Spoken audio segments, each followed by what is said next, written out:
Hello and welcome to the Out Podcast. My name is Dave Comides and I'm usually your host, but I will not be today because today we are being joined by Danny Bishop, an operator and good friend from over across the pond in Great Britain, who hosted a screening of the movie Wonka, which if you have not seen it, you should see it because the operating is just stupendous, for the ACO, the Association of Camera Operators.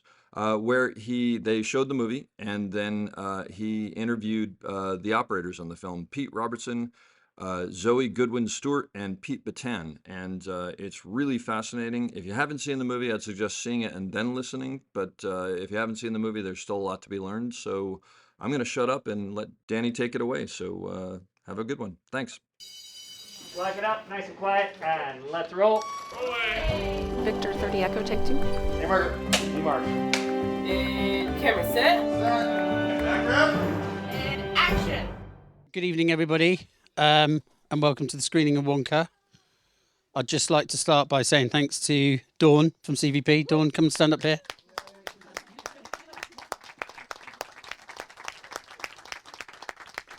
This is the lovely Dawn, and without CVP's and Dawn's support, we wouldn't be here and the work they do for the ACO, so big thanks to them. I'd just like to point out that this is being recorded tonight and it will also be going out on a podcast called The Op, so that's really good news. I just wanted to say, like, this film I really enjoyed when I went to the cinema, and what's a good benchmark of a film is you always think as an operator, I wish I'd done that. And when it got to the end and the credits went up, I was like, oh, I wish I'd done that film. And it's like, I wish I'd operated some of the shots and been on it, and the sets were like incredible. And if you haven't seen the film, it's an absolute joy. So I'll let the film play and we'll talk afterwards. So thanks for coming. Okay, good evening, everybody. Welcome to the screening of Wonka with the ACO, hosted by CVP. Firstly, we've just watched the film. I'd like to give a big round of applause to these three.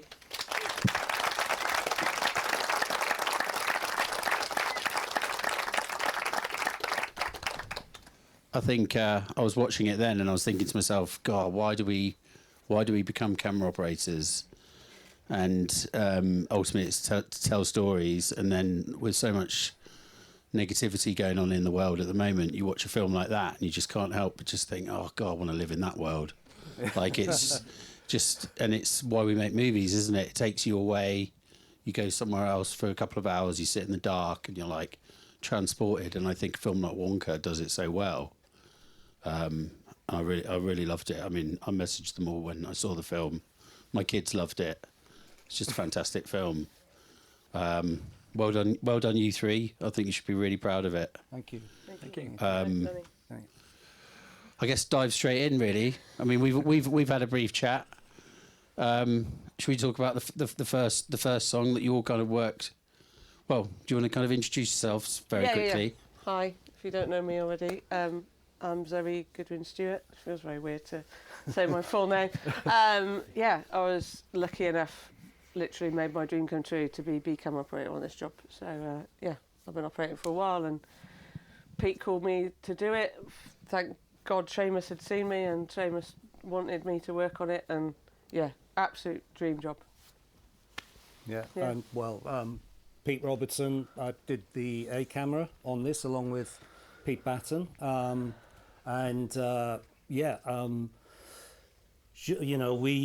we knew it was going to be a complicated musical kind of number, and having done a number of musicals over the last few years, I knew that really the operating and all the operators on the job would be earning their corn, because the timing of everything has to be absolutely spot on.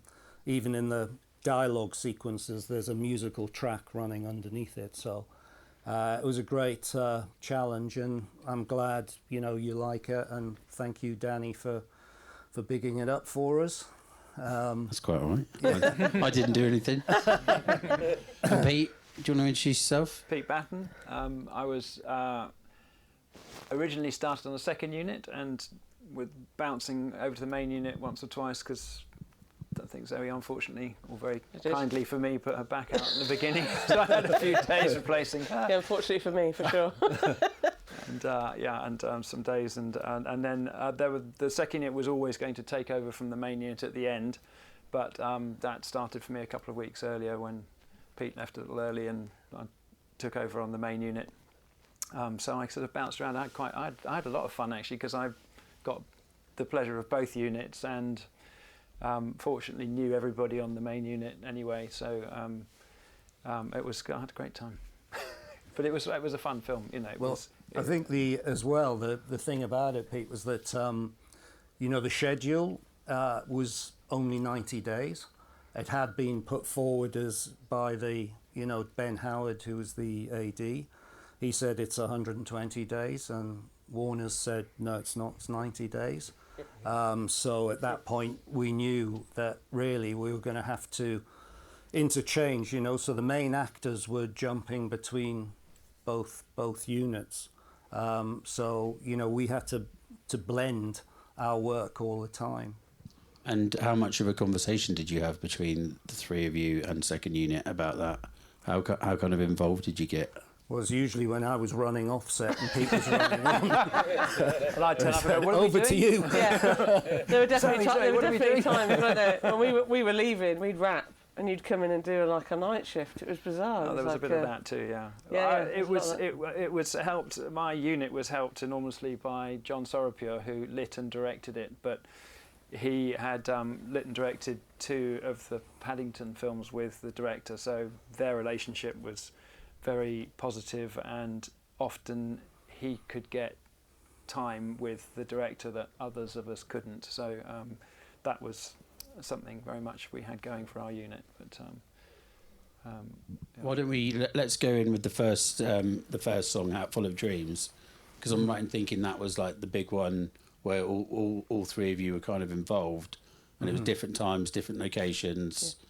Do you want to talk to us about the opening shot of the film, Pete? Well, that was one of those classic things where it started off as second unit would do a proof of concept and would try a shot, and then main unit would come and do it when we'd figured out how to do it, and it never quite ended up like that because it took us a long time because they built the ship on a little corner of the back lot on Leavesden that was sort of wedged into a bit of the old Fantastic Beasts set or something. Yeah. There wasn't really enough room, and that opening shot that starts at the front of the boat and goes right in and then up onto the mast and wraps around Timmy as he's singing, we couldn't set a crane up where you would normally do that to get that shot because there just physically wasn't room, and we ended up building. We had a 50-foot Technocrane, and we built I think about 100 feet of track, and it turned into quite a difficult shot. And at one point we'd managed to talk the director into simplifying it. And I was sort of taking over. Well, I spent most of the time going, it's all right, Pete Rob's going to do the shot. It's okay, I don't have to do it. Yeah. Pete Rob's going to do it, it's fine.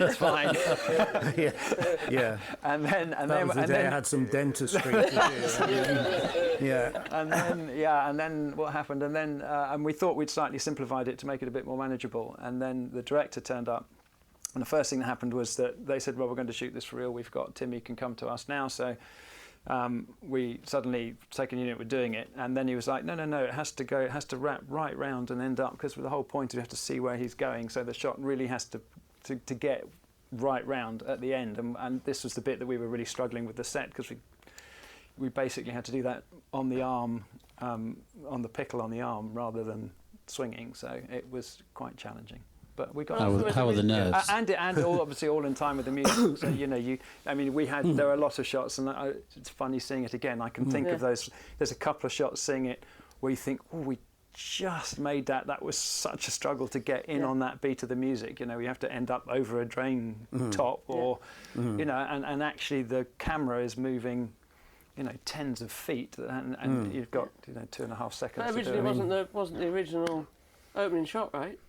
Yeah, the original opening shot was Oh, the flashback of the barge. So the barge with the Yes, with the mum and and little Willy Wonka, and that was the original. Because I remember us having the previs of the barge coming through the Warner Brothers logo, and it was like, right, this is going to be the big opening, and then.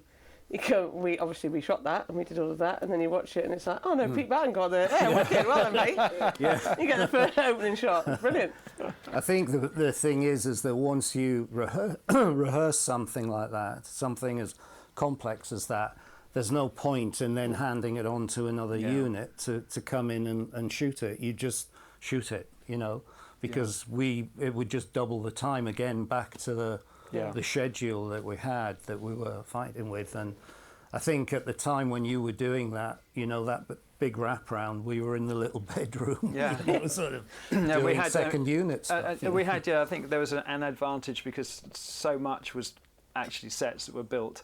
That enabled the director to be able to, jump from unit to unit, much to everybody's frustration, because, your unit loses its director and things come to a grinding halt. Don't know, everybody but then we twiddles do their the second thumbs unit and then, stuff. and then you end up it was very fluid. very fluid. It was good. But also as well, I think maybe we had shot the actual boat sequence, because your boat and everything had to match our boat that was on location at Lyme Regis, which is the following shots where he slides down the ladders, he runs through the boat, he has the water falling on his feet, then he comes out with the crates and out the top, and then onto the van, and then the van drives off into the town. Well, we'd shot, I think, before. Fortunately, that was when I was covering for Zoey, so I saw some of that, which ended up being very useful to understand. Slightly ironic that the interiors of the boat were shot on a real boat tied up to the quayside, and the exterior of the boat was a set. So that was a tricky. And the other thing that happens is that when he jumps onto the pallet and goes from the pallet up onto the lorry was at Lyme Regis on location. The pallet and the crane were a mixture of blue screen elements and on the back lot, and where he steps onto the pallet, that was in the actual boat in Lyme Regis. So it's all it's one seamless kind of. There's so many it's all merges. over the place, basically. It's all over There's the place. so many merges, and then you cut from Lyme Regis. He's on the back of the truck. You cut from Lyme Regis to coming into the Warner Brothers, and I mean, you've all seen that was a huge set build. That enormous set build on the back lot was incredible. I mean, it blew my mind when I walked in there. I just couldn't get over the scale of it even. The magic of cinema. Yeah, and then it drives in, and then suddenly you cut to Pete on Steadicam on a totally different, maybe even a different month, to be honest. Yeah. And then you're trying to seamlessly get that in. Plus, then every other insert, the little lad, the drop of the pumpkin, is us on B-cam separately, because Pete will have been setting something up with a Technocrane somewhere else, and we're doing all those little inserts. Yes, Timmy single and big bits, but they're all little moments that we can get while they're setting up the next thing. And then a huge 75-foot Technocrane shot that takes him into the next musical number, effectively into the arcade. Yeah, into the arcade musical number, straight into another musical number. So, I mean, how much of it was prevised on the day? Have you got a really solid previs, and are you living and dying by it, or are you finding shots? Or I know it's timed, but no, I mean, the previses were quite thin on the ground from what I can remember. I mean, they were except for the really big numbers where they were, you were committed to wire rigs, because obviously once you set a wire rig up and position cranes, it's time consuming to change it. So some of those were done, but a lot of the dance choreography, that was quite often, sort of done on the day, because he would change the timing. Timothy would change the timing of what he wanted to do, whether he did one spin or two spins according to, they hadn't fully rehearsed it before they came on set. So we were there watching it and then blocking at the time without storyboards or without, previsors. We'd sort of have a crowd rehearsal. I remember, if I might be wrong, but we'd have like a crowd, like of the background dancers. So you'd see all of that as an element, and then Timmy would come in, or the rest of the cast would come in to individual their elements, and then it would eventually change. We'd always sort of change and I just don't think evolve. I think when I was sat there watching it for the second time, I don't feel that it looks like that though, because it's like it looks so. I would have said it had gone the other way, that you had loads of previses. It looks so structured and done so well. I think, did people agree with that? It doesn't look like you're like finding shots. it looks like the shots are like, we need that shot, that timing. I mean, I know it's good editing as well, but it looks like you've got such perfect shots and they're the right timing to the right position to the right background. I mean, there was a lot of timing stuff for sure. We also had wires as well, which changed that, there was wire rigs on, when I was talking before about the wire rig, that was the camera wire rigs that obviously had to be predetermined. But we also had the actors on wires as well. For instance, when the truck first comes into the square after, he's arrived on the boat and the truck comes in, he comes off the top of the truck, spins round the lamppost. He's on a wire, on cables, and that all has to be sort of rehearsed with the music. And even though you might have a previs, sometimes like we learned that it's impossible to emulate previses in reality with the timing of like a crane or the ability of the wire rig operators to get him into positions with the music in the right time. So all of that was changing, and also we'd be moving things like crane bases, according to how the choreography was working. And also, I mean, that shot with the Steadicam, when he arrives, it was the van would always be in slightly a different position, and they'd take him off the truck on the wire and onto the lamppost. But to get the composition, because everything is, obviously composed to the nth degree, that was always changing as well. So it didn't bear any relation to if you had a storyboard or a previs. What about the is it? I'm assuming it's a Steadicam shot in the cafe when he gives the. Is that a Steadicam shot? Colin. Yeah. Was that where you go round? You go around 3 times. Was that made up on the day or that was actually. It was made up on the day. Yeah. I was thinking, I'm glad I didn't have to do that. I remember it's perfectly timed. We looked at it, and I remember Seamus coming up to me and going, just aside. He just took me aside. He said he wants to do it as a wanna. And they always do. What, really? The whole song, And he said, until Colin stands up, gets on the table, and then tips stands on the chair and goes over. But I mean, It lasted longer than that in the end, though. If you're too good, that's your problem.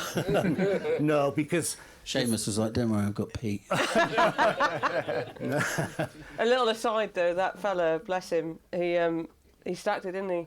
Yeah, They pulled, he's like, the poor girl pulled and his foot landed and he stacked it, and he was in a cast for the rest of the film. So there's bits, the kiss and everything at the end, the wire rig at the end. Yeah, poor guy fell off the table, and not his fault. But yeah, I've seen him in an interview since. He's like, I still had a great time. It's brilliant. Zoe, why don't you talk about Scrub? Oh. Well, that was an accident. Scrub was an accident for me, because as a bit in the film, there's lots of people in the room that do B camera and C camera, and you're picking up the additionals, you're trying to service the movie and service your A cam and your DOP, and not offer anything too crazy, and step back when you need to. That's the important bit. But what ended up happening with the schedule being so tight and with Paul having a lot of stuff in his brain, which is incredible, really, that he would run between sets. So Scrub It and Bleachers I didn't really do a lot of with Olivia and Tom. I ended up in the doldrums with the other four, which was amazing. You know, they were all fantastic. But weirdly, I only noticed when I saw the movie that I was like, oh, I did all of that. Yeah.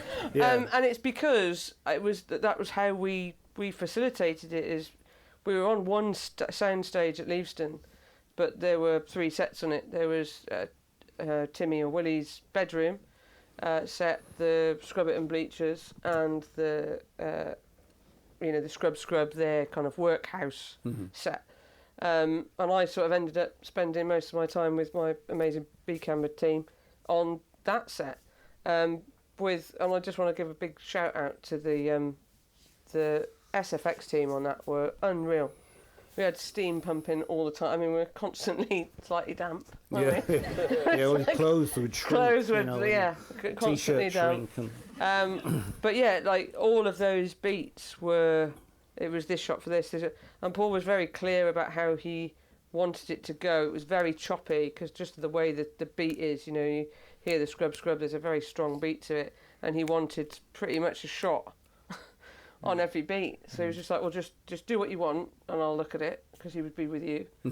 And then so all the Dutch angled stuff of the the closed things opening and all that was all us. And then just the bigger stuff, the dog, Tiddles. My hero. Tiddles, weird days. He's since been found out to be an XL bully. I love Tiddles. Don't upset me, don't break my heart. Tiddles on a green screen treadmill was one of the weirdest days of my life. Just so much went into all that with the VFX department, the SFX department. But yeah, to watch it on the big screen and go, it's a bit mad that. If I'm Timmy coming out in the steam, and us all just being constantly damp to the end. I mean, I think it helped having those 3 sets together, so you could just go from one to another. And because it's a musical, it's all going to be post-synced. So, I mean, there'd be all sorts of... You could hear all the dialogue going, as long as everyone was quiet for the dialogue. In the musical bits, you know, you could hear... You know, there was no problem about sound, so we just shoot each set together, and I have to give props to Chung for that, because Chung was lighting. I mean, for a DOP to be able to light sometimes 3 sets at a time, to be able to navigate that, and we'd have monitors, wouldn't we, between us, where you could see what I was doing, I could see what you were doing, when we could turn and when we didn't, and Paul would jump between. The hard thing, I mean, with the musical is, like in that opening sequence, is not just blending the different camera setups, second and main unit and B camera, is keeping the flow of the song. So when you take off on a shot and then land it at the speed, then somebody else is doing it at the same pace, so that the sound, the music doesn't look disjointed or anything. It just sort of flows. So that was a case of keeping an eye on each other, what we were doing. I mean, there was one day we got a break on our set, and you were in the Gallery Gourmet, and I remember you took over our crane that we'd left in there for the, there's lots of big pull-ups and symmetrical shots of the floor, because the production design of that arcade was incredible, and had incredible opportunities, compositional opportunities, that we'd been given to work with, and spins, and all we of put that. a wire rig in as well. There's Did you use that as well? I think we both used. I think we put it in. I think you did the wire rig, though, the pull-up, didn't you? We did all of the... I think the stuff below, and the stuff, the dance routine, the circular dance routine, and all of that. But we also jumped between, right, with the flying, with the hover truck sequence.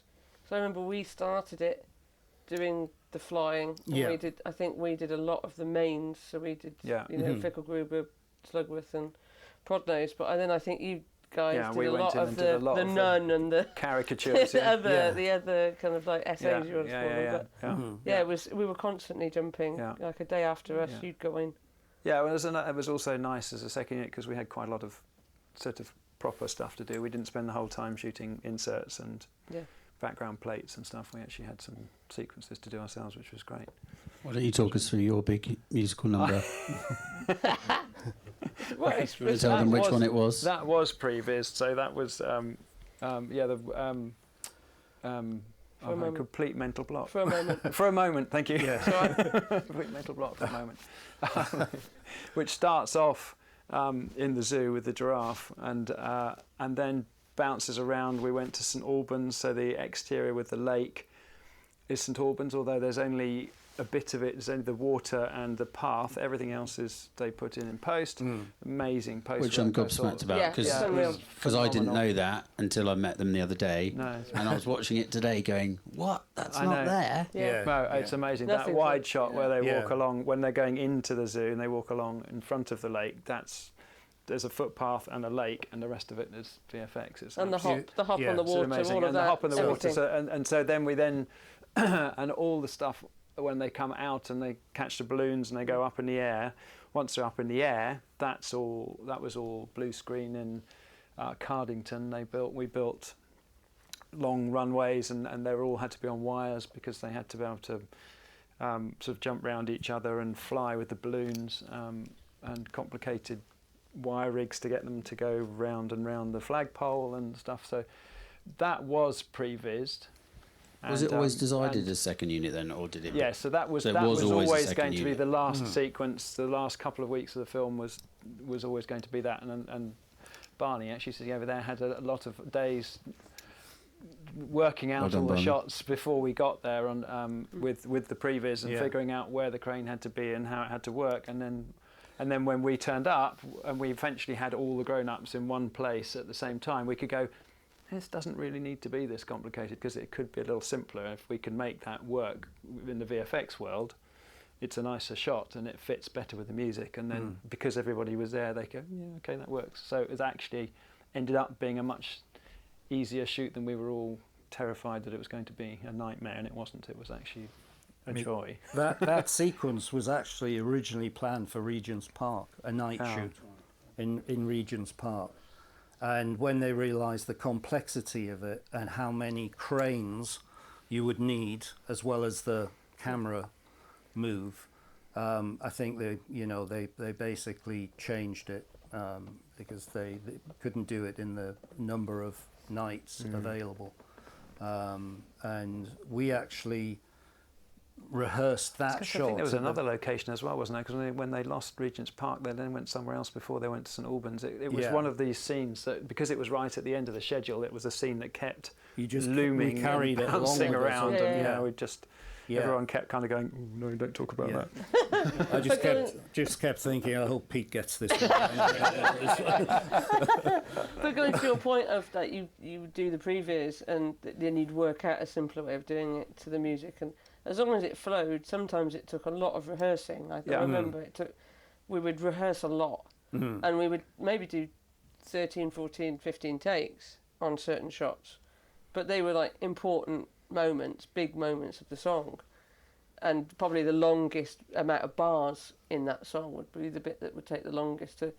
But then that would be when, we've got it. We go, but it would always be tweaked. It would always be, I could get to there, or we could try and move it there. So we probably moved the crane base to you, because I've worked with you before, and it was tricky because you needed to just negotiate little moves to make certain things just snap and work and fit. I mean, I think we all have to credit the grip teams that we That's had. what I was about to say. Yeah. I know you want to talk about. Because, I mean, not only did they have to learn the moves, but they had to learn the music. And as you know, not all grips are very musical. That's not what I've heard.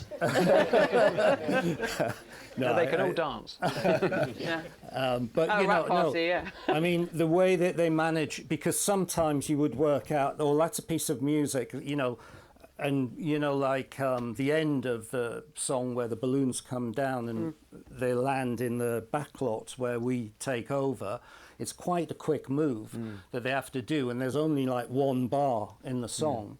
So you'd kind of go, oh, well, you've got to move that 50-foot techno, get it moving, and the shot lasts 1.5 seconds. Yeah. But it wouldn't just be a case of, well, start the shot in movement and cut into it and then cut out on movement. It would be, it starts here and then it stops there, you know, dead. And also, as you know, on like widescreen, on a big screen, any unwanted movement in the arm or on the head, you know, you see it. And so everything had to be absolutely bang on. And, you know, the grips were, you know, I mean... Who was your key grip? We had Gary Hutchins was main unit key grip. Elliot Polly was the second unit key grip. And what is the process, Pete? What is the process when you look at a shot or a dance number where you talk with him? How do you work it out between the two of you? Well, with the grips in general, I don't tend to... I tell them what the shot is, more or less, and how long it is, and the composition that I want. And we may look at it with a finder, if we can, even if it means going up on a ladder or something like that, so that they're pretty good. And then I just let the grips decide. Certainly someone as experienced as Gary, he just knows where to put the bass. I would never say, oh, put the bass over there. We might discuss it, but it's basically tell them what the shot is, how long it's got to be, and let their experience do it. You know, Gary is brilliant on the pickle, so, you would land shots and then there's lots of little push-ins, and that's basically sometimes the arm would be at right angles, which, as you all know, is really difficult on a Technocrane, just a small push like that, And Gary would have it on the pickle. So, you would just literally do that, tell them what the shot was, and let them work it out. And if they got it wrong, you would just say, Gary, how could you get that? It's his fault. No, I mean, they just need that experience, and it also letting them choose who does what, at a certain time, because each, member of the team, of the grip team, is usually good at something or other, or likes doing something or other better than anything else. So, just say, I don't care, who does it. They're a good team, and just, involve everyone, really, I think, is the key. So as soon as if people aren't involved, they kind of switch off their, motivational sense. I think it's really interesting because I think through my career, I think I've been quite controlling. I have in the past been quite controlling with my grips. And what I've worked out is as I've got older and worked with more experience of grips and stuff, you realise that you've got to let them go and do it. And if they've got the confidence and experience, then you're complementing each other in the same way as you look after the DOP, they look after you, and they go off and sort it out for you so that you can jump on the wheels. Yeah. And they've thought about the problems, isn't it? Yeah, and I think there must be nothing more frustrating for a grip than being told how to operate the crane that they're operating. I think it took me a long time to work out that actually you need to say, I want the camera lower or higher, or I want to go in on the line, or I want, not to say, I want you to swing the arm left and pickle in a bit, just because let them decide that they're going to do that. You just say, I want to go a bit lower and a bit closer, or try and keep it in terms of the camera, and then let them decide how they get it from A to B. I think sometimes, though, you need to be in control of the cues. Because they're not all, if I'm sitting on wheels, I'll have the sides with me, and sometimes everything changes at the last minute. So, a director might say to you, look, don't start the move on this line or this phrase, start it on this one, and it comes in quite quickly. So I just, on the headset, I'd just say, you know, guys, I've got a different cue. I'll give you it and I'll count you in. So I'll just read it, 3, 2, 1, go. And then, you know, they're on the headsets and they'll do it. But sometimes with the music, it's really difficult. They have to feel that themselves, you know, when the music, and if you've got a 50-foot techno, you have to get it moving a good time before the actual, the move is perceived, you know. They're taking up the movement a few beats before the music comes in, and you see the shot or the point at which the editor wants to come in with a cut. So, you know, it's sometimes you just have to leave it to them. It changes shot by shot. But if you have a, you know, a good grip team, you know, the only time I think you really need to kick back sometimes with them is when you know that they're giving you something that's easy for them, is the easiest way. If you ask for a rig or you ask for something to be done, and then you know what it's like. They'll say, oh, well, it's probably best if we do it this way. And you go, yeah, but that's not what I'm asking. That's easy for you to do. It's more difficult this way, but that's what, you know, is wanted for the shot, you know. And then you maybe have a little bit of a tussle. But apart from that, it's just let them get on with it. I think all the camera moves look beautiful in the film. I really do. It's a good shout out to them, isn't it? Some of them were so painful to sort out, and they're on there for a blink of an eye. It's like mad. There's like I can't remember the song now because I've remembered yours, so you've got to remember it. It's the big frantic one where he's packing away and he jumps down there. There's chocolate and there's chocolate. Yes, yeah. And it's that big frantic bit, and it's like and everything's like bat. Yeah. We set up 120 foot of track to push in on Carla, who plays Noodle, as she's doing the whistle and running towards.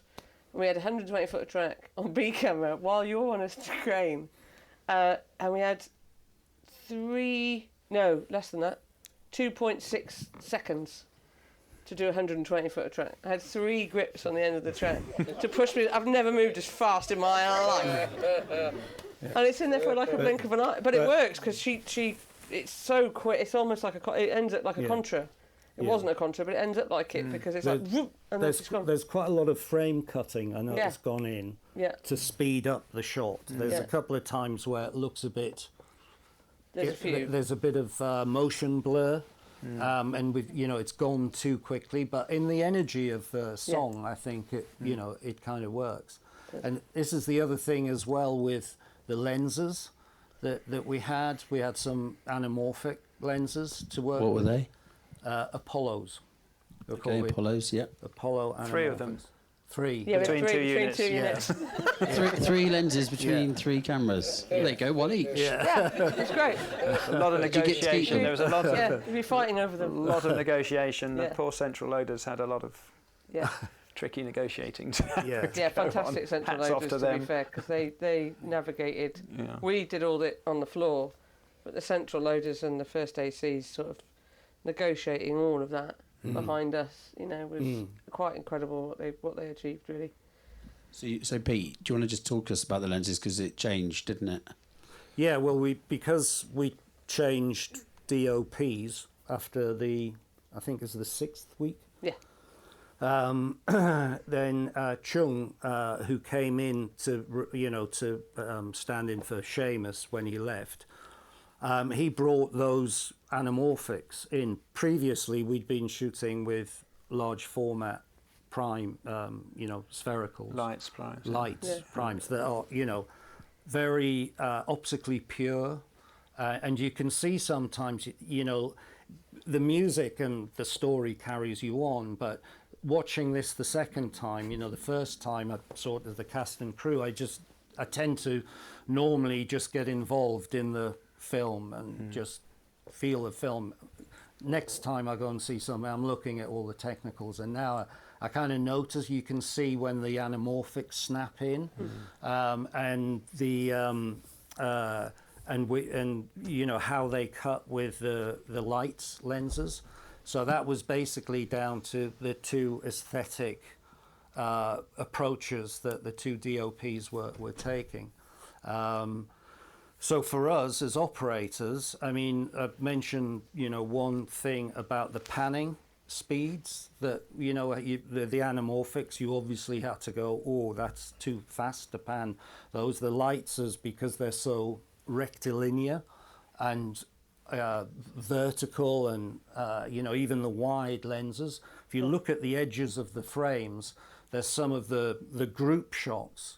You can see all the characters on the edge are completely distorted, which when the camera moves, and if it moves at speed, that distortion is sometimes like a hall of mirrors or something, if unfair. Whereas when the lights move, you don't get anything like that. But then that was a conscious decision to add a quirkiness into certain parts of the film. So we kind of just had to deal with that. But and frame differently, because the wide lens was completely soft top and bottom, so you suddenly have to adapt your headroom and stuff. And also if the subject is moving towards you, that was the weird thing, because you'd have the soft top and bottom with the center focus, and the edges would be sort of soft. So if someone's coming towards you, there's one point at which their face is going to go through that soft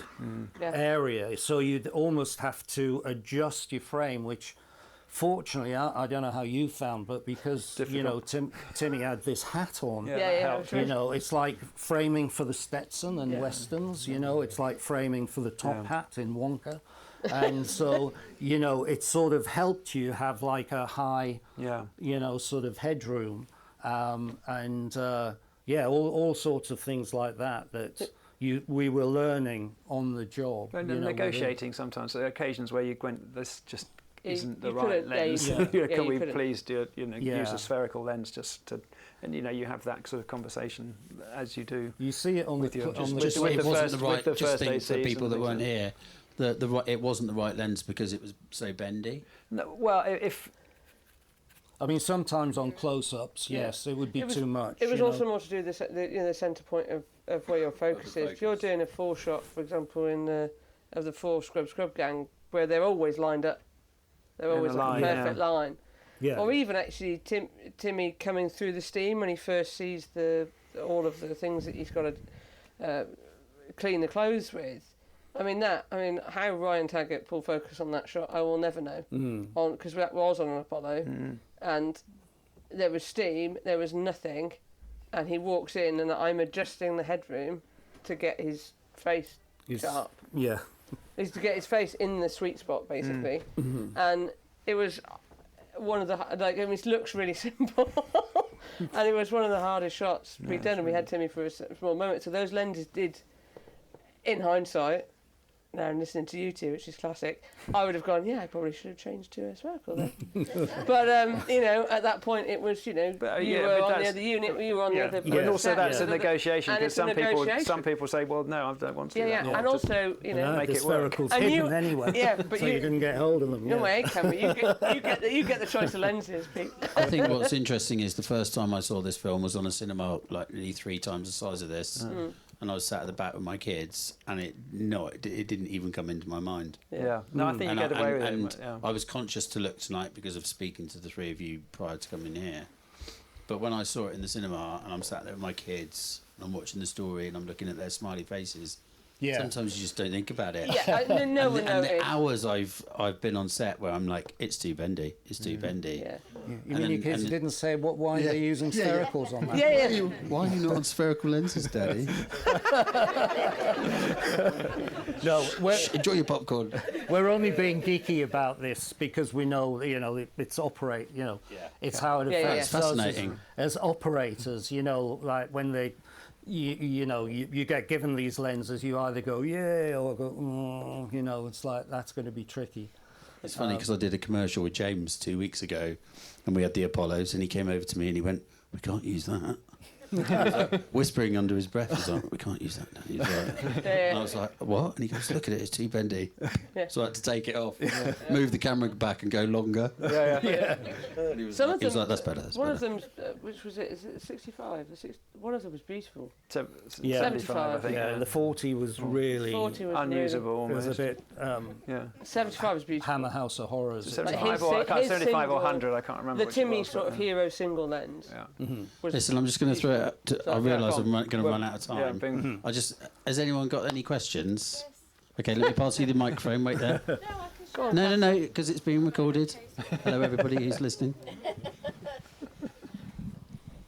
Hello.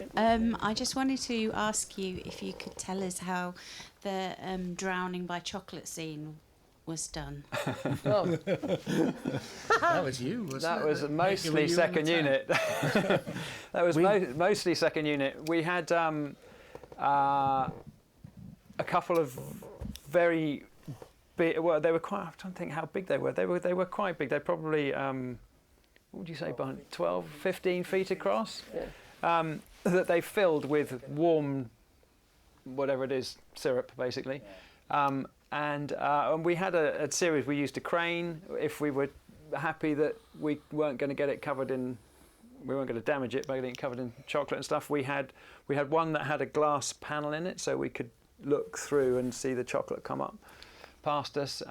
We had, and the other problem was that there's a big height difference between Carla and Timmy, and Carla couldn't swim. So there was a we had constant. We had different platforms that went in the chocolate, and then of course you can't see where they are. So it was a health and safety challenge, shall we say? And she'd grown by the she'd grown. Yes, well that's. She'd grown in 6 months. And she was too tall. Yeah, that was that as well. Yeah, but it was so.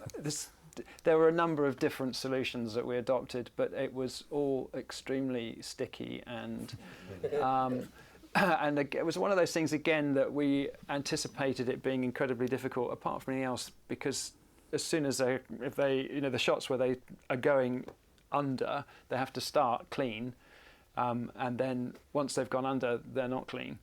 And so we were concerned that it was going to take, an hour and a half to reset each time because their costumes had to go off and they had to be cleaned up and remade up and their hair done again and their clothes changed.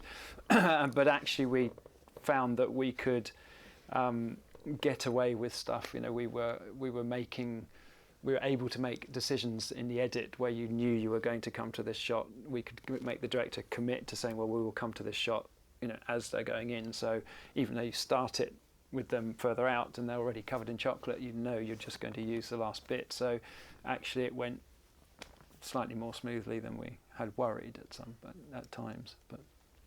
But it was a messy old process. That's for sure. Someone got another question? Anyone? Yeah, let's have the microphone down the front. Come on, think of some questions. I'll pass you next. I just want to ask if you were to start again with this, is there anything you'd change in the pre-production? Because it seems like, as you were saying, a lot of impromptu shots, but is there anything you would strip down or change before you went into it after doing this once? Oh, that's a question. That's a good question. Don't answer the call. Zoey changed her name to Pete.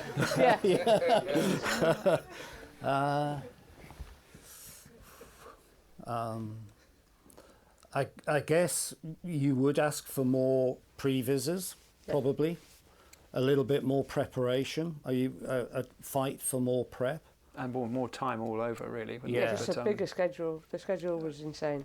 Well, Yeah. we went over anyway, and then we went back and shot reshoots and all that kind of stuff. And also, it was still in COVID. That was the other thing. So, I mean, when I was asked to, give some photographs for this, every photograph I had was of the crew still with masks on, So, communication, as when we've been on set with COVID, the communication is almost impossible.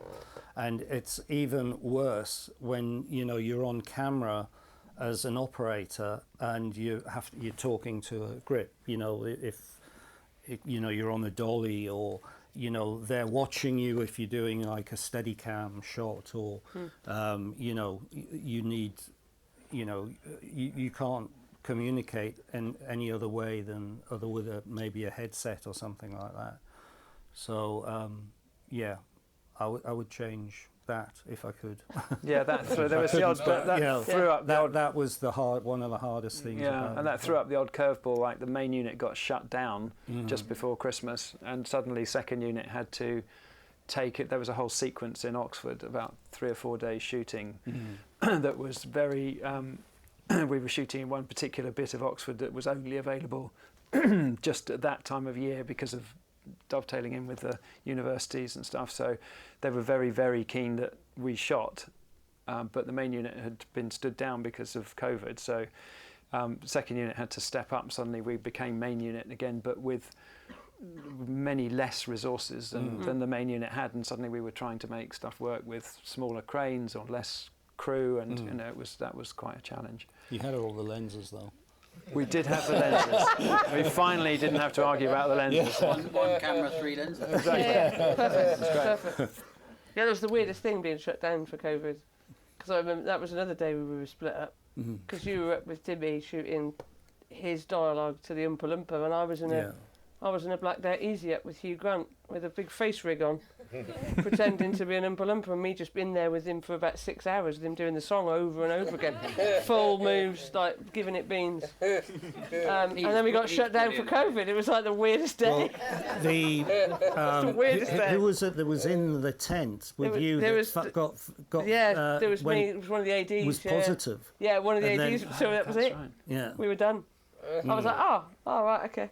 And like trying to explain to Hugh that I wasn't filming him for the movie. It was more for Timmy to see his movement, and they had a monitor on set, and for them to be able to communicate. And Paul, and he's like, yeah, but why are you filming me? And I was like, well, he's like, well, I've got this headset on and I'm doing these moves. Like, these aren't going to be in the film, are they? I was like, no, sir, no, of course, no, absolutely not. These are not. And then cut 2, I watched the film. He's doing. I mean, I don't know. I'm not the director, but yeah, it was a weird old day. That a weird day. You went with Hugh Grant, in an Easy Up. Yeah, one day. I remember Timmy, because he wasn't in on what was happening outside. No, that's right, yeah. Because he was outside on a bathroom break or something like that. And when he came back in, he started doing his dialogue. And then all you could hear was Hugh's voice somewhere offset, and he looked round like this to start with, and he said, "Who's saying that?" Yeah, who is that? And that had to be explained to him how to do that weird, that weird amalgamation of the two of them, not on set but on set. Yeah. Weird. No, it's a fun job though. Got another question here. Oh, I have a little bit ridiculous question. I really enjoyed the scene with giraffe and this Choco priest, and I was wondering, like, it's a real giraffe, right? I mean, it looks like real one. No. That is a tennis ball on the end of a coat. I mean, that is literally. We had a giraffe's head, but we didn't film with it. It was just simply to frame with. Yeah. So all the movements were the direction really is to keep the camera moving with Kayla's action, because we're told she's stroking the chin at that time. So you kind of have to go, well, I think a giraffe's head would be somewhere like that in the frame, and that's where a hand would be. And then obviously they said, look, there's a lot of wriggle room with that, because we're giving them the frame to start with, and the visual effects can use that and make the giraffe's head fit the frame. But it was still, all of that sequence was very odd to always imagine that there is this giraffe in the room, when every now and again you'd kind of forget that, because there's just 2 actors together. And the other thing about it is I was noticing, seeing it again, is all the different eye lines that we had to cope with, because there's a lot of height differences in actors. With Bleacher, he's enormous and towering over, everyone. The giraffe and, all of that, and getting all the eye lines right, was like one of the big challenges. The giraffe is amazing now. I think a giraffe is an extraordinary It's incredible. bit of visual effects work. unbelievable. Yeah, absolutely it's brilliant. incredible. Especially when it's running through St yeah. Paul's Cathedral. And Yeah, I- the only one is when he's up against I should say, Abigail, is up against the pulpit. You just go, no, a giraffe can't do that. Yeah. You know, it doesn't wrap itself around a pulpit like that, you know? And that's where you go, yeah, that's a visual effects giraffe. But apart from that, you know, I mean, it is incredible.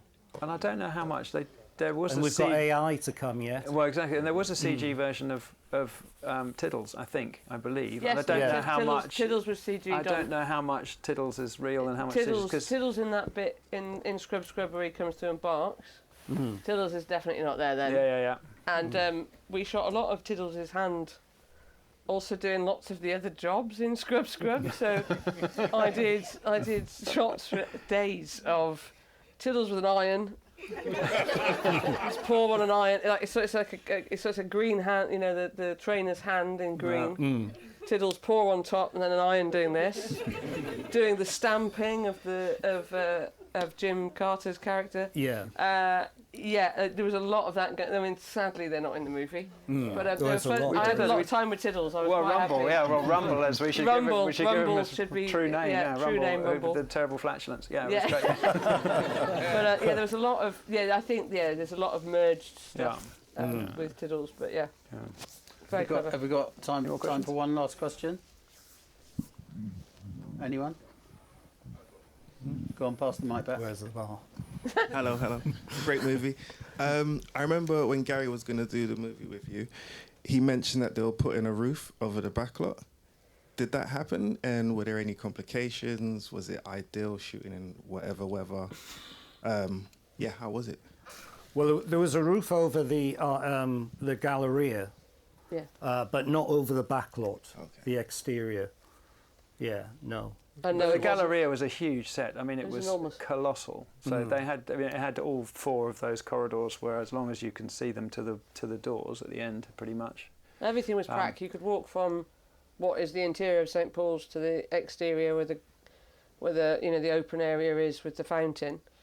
You know, from that doorway all the way through to, Prodnose and Slugworths. You know, it was a good 4-minute walk. It's huge. It was mind-blowingly incredible, and not just that, but props go to Nathan Crowley as well. That the set design everything was on point. I mean, every single room you walked into was spectacular, jaw-droppingly spectacular. But in answer to your question, no, it was January and it was blooming freezing, and we froze ourselves for a while. Yeah, and part of roofing the Gallery Gourmet set was also because at some point I think we flew 15 characters at once or something. It was staggering. I mean, the flying that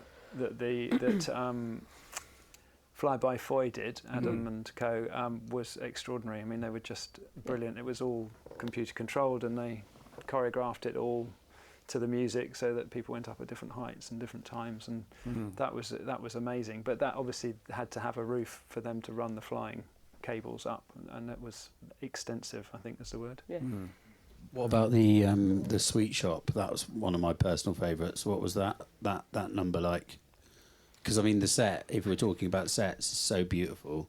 Well, it's three different sets as well. But it goes together seamlessly, right? It's unbelievable. And it's just such a beautiful set going in, seeing the tree. I mean, the only thing with that set was when it was built, you have an enormous tree in the middle, as you saw, and you kind of immediately walk in and go, there's a camera has got to go up into that tree, or it's got to be looking over the tree, looking back to the entrance or whatever's happening.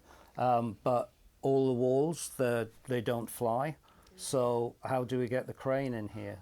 And it was like one of those moments, you know, where we literally had to get everyone together and get the production design and say, look, you're going to have to make us some plugs here that we can take in and, you know, in and out, so that we can get this enormous beast of a crane in there, so we can get the camera right up there. The bit where, and also the trees practical, so that he can walk up it, and he was obviously on wires as well when he did that, so we did it in 3 sections, you know, as he went up and down the tree, but then the camera had to follow in each section, and especially as it goes through all the blossom, and he ends up on the cloud, the, you know, cotton candy floss cloud. The camera had to travel up through the canopy of the tree, and you know, but when we first went in there was just no way we could do it because none of the walls flew. You know, and it was just like one of those crazy oversights that we always end up in, you know. Yeah, it is mad the amount of times that kind of thing happens. Yeah. Like, yeah, but we can't film it. Yeah, you get to the nth degree and it looks amazing. You walk in there, it's literally just double doors. It was the double doors of what you saw. Yeah. And you walk in there and go, okay. Everything spins, the tree spins, you know, they were bringing it, you've got, I don't know if you've got it or Ben's got it, it's a brilliant video of everyone carrying the boat in that sits on runners and goes round, and it took like 20 people to carry it in. But that, you know, was on a track. It's like, well, you can't put a camera there, and you can't. It was, yeah. We negotiated it in the end, I think. Yeah, it's quite funny when you're in that position and everyone is marvelling at the beauty of the set that's been created, and you have your key grip going, yeah, but where are you going to put the crane? Yeah. Good question. So stick Zoey up a balcony up there. Yeah. Yeah. Okay, well, thanks very much. Before I wrap up, I feel like I should just quickly mention TQ. I just wanted to take a moment. We lost a fellow operator last week, and I just thought we'd have a moment's silence. It's very sad to hear that he passed, and I'm sure the ACO will do something in due course, but I just thought we'd have a little moment to celebrate TQ and his life as an operator for, you know, his friends and family.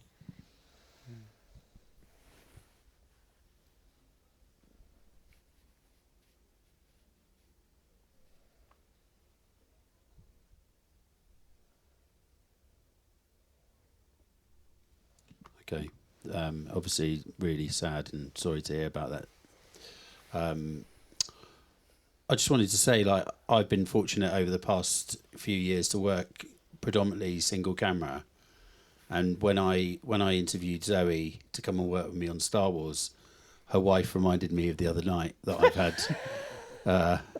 I've had lots of. I said to her, I didn't know she was also on the phone.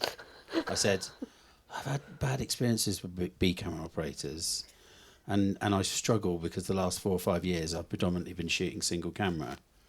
And I think as an operator, stood up here before you, talking to you, when you sit and watch a film like that, knowing that you've done second unit, you've gone off doing B camera, but really main unit, it's like a film like this is like what the ACO is about, and it celebrates operating, but it also shows and you, Barney, when operators work together like that, and many others. It's just incredible, like how it all comes together. Like that's the joy of filmmaking, how it all comes together to create something like that. And this film to me looks seamless. It's such a good example of when operating comes together at its absolute tip-top best. So, should we give them a round of applause for that? Thank you. Thank you very much.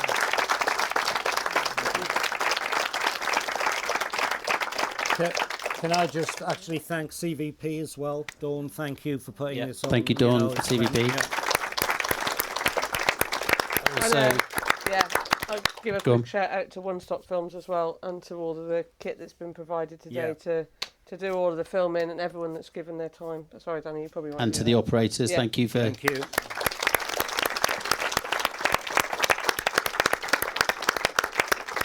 And also, this is going to go out on a podcast called The Op. So if you're listening, or if you know anyone, pass it on to them online on your socials. And thanks to Dave for taking it, and thanks to these people to come in here tonight and talking. It's just fascinating, isn't it? So, and thanks to the ACO. So good night.